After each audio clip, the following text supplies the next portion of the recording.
গ্রামে মোরগ লড়াই হবে, আর সেই মোরগ লড়াইতে অংশগ্রহণ করব ওই এলাকার যত মানুষ আছে, তাদের মধ্যে যত মোরগ আছে সেগুলো মিলেই অংশগ্রহণ করার কথা। কিন্তু এর মধ্যে একটা মোরগ আছে অনেক বেশি শক্তিশালী। ওই মোরগের নাম হলো রাঙা। এই রাঙা এতটা শক্তিশালী যে তার অহংকার, তার যেই অহংকার, সেই অহংকারে সে মাটিতে পা ফেলে না। তার কথা হলো, আমি তো জিতবই, আমি ছাড়া তার কেউ জিতবে না। এই কারণে সে সবসময় তার তার উপর ওভার কনফিডেন্স রেখে সে চিন্তা করে আমি তো জিতবই, আমি ছাড়া কেউ জিতবো না, সো আমার সাথে কে পারবে। কিন্তু এবার কি করছে, এবার গ্রামের বিভিন্ন মানুষ সবাই একটা পণ করে বসছে যে এই মোরগকে যে হারাইতে হইব। এই মোরগকে হারাতে হলে কি করতে হইব, ও তো অনেক শক্তিশালী, তো ওরে এই শক্তিশালী মোরগের সাথে লড়তে জন্য ওর চেয়ে বেশি শক্তিশালী মোরগ লাগবো। তো এই গ্রামের একজন মানুষ আবার কি বলছে, এই শক্তিশালী মোরগকে হারানোর জন্য শক্তিশালী মোরগ হইলে হইব না, কৌশলী মোরগ লাগবে। তোমরা দেখো এরকম কোনো কৌশলী মোরগ আছে কিনা, যে শক্তি না, যে তার বুদ্ধি দিয়ে ওই মোরগ লড়াইতে জিতবে। তখন ওই গ্রামের লোকজন আসলে চিন্তা করলো যে না, এই লোক তো বারে বারে জয়ী হয়ে যায় এই মোরগ দিয়া, তাকে আর জয়ী বানানো যাবো না। তার জন্য কি করতে হইব, নতুন একটা মোরগ হায়ার করতে হইব। দেখা যাক কোন জায়গায় পাওয়া যায়। তারা খুঁজে একটা মোরগ পাইছে। ওই মোরগ অনেক বেশি শক্তিশালী না হলেও অনেক বেশি বুদ্ধিমান ছিল।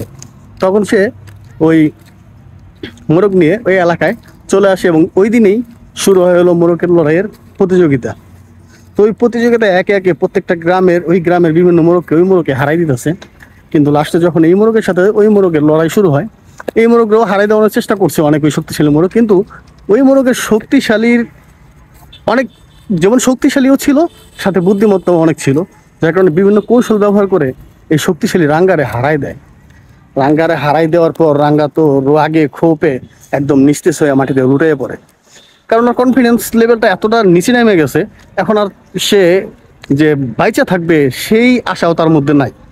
তখন সে কি করলো, এরকম নিস্তেজ হয়ে যাওয়ার পর আসলো একটা হাঁস বা আশেপাশের অনেক অন্য মুরগিগুলা আয়সা বলল, তুমি তোমার অতিরিক্ত কনফিডেন্সের কারণে আজকে হারলা। তোমার অনেক শক্তি ঠিক আছে, কিন্তু তোমার যে অহংকার ছিল, তোমার অহংকারে মাটিতে পা পড়তো না, যার কারণে আজকে তুমি হেরে গেছো। তো সামনে থেকে তুমি কিছু কৌশল অবলম্বন করো, কৌশল শিখো, এবং তোমার সামনে এরকম আর অনেক কৌশলী মোরগ আসবে যেগুলোকে তোমার হারাতেই হবে। তখন এই মোরগ বুঝতে পারলো যে আসলে শুধু শক্তি দিয়ে নয়, কৌশল দিয়েও জয়লাভ করতে হয়। এই কারণে সে আবার এর পাশাপাশি, শক্তি তো আছেই, তার পাশাপাশি ট্রেনিংয়ের মাধ্যমে কৌশল শিখলো এবং তার মালিক তাকে কৌশল শিখালো। শিখাইয়া তাকে প্রপার ট্রেনিং দিল। এর পরবর্তীতে যত হয়েছে, যত মোরগ লড়াইয়ের প্রতিযোগিতা হয়েছে, সেই প্রতিযোগিতায় সে বরাবরই চ্যাম্পিয়ন হয়েছে। এবং এ থেকে শিক্ষা হলো যে শক্তি সব কিছু নয়, শুধু শক্তি থাকলে যে মানুষ জয়লাভ করে এরকমটা কোনো বিষয় না। কারণ অনেকেই বুদ্ধি দিয়ে একজন শক্তিশালী মানুষকেও হারিয়ে দেয়। তারপর আবার আরেকটা শিক্ষা হলো, অতিরিক্ত অহংকার ভালো না, এই অহংকারও পতনের মূল। তো এখানে আরেকটা জিনিস শেখানো হয়েছে, সেটা হলো যে ব্যর্থ হয়ে গেলেও আবার ফিরে আসা যায়। সে একবার হার সিবি দেয়, সে আবার নতুন করে কামব্যাক করতে পারছে।